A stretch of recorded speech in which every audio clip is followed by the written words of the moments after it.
নামাজ পড়তে হয় কিসের জন্য? কলবের প্রথম স্তর সুদূর মুকামে যে শয়তান বসা আছে তাকে সরাইবেন কি দিয়ে? তাকে সরাইবার মেডিসিনটা কি? তাকে সরাইবার মেডিসিন হচ্ছে ফাইজা যাকারাল্লাহ খানাসা ওয়া ইজা গাফালা ওয়াসওয়াসা।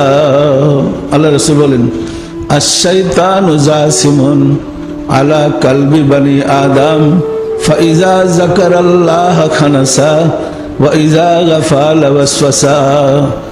আদম সন্তানের দিলে শয়তান বাস করে। আউযুবিল্লাহ বইরা বাহিরের শয়তান দাঁড়ালেন, আজান দিয়া বাহিরের শয়তান সরালেন, কিন্তু আপনার দিলে যে শয়তান বাস করে তারে সে তো আউযুবিল্লাহতে সরতেছে না, সে তো আউযুবিল্লাহর ঊর্ধ্বে কলবের মধ্যে স্থান। আল্লাযী ইউওয়াসওয়িসু ফী সুদূরিন নাস, কলবের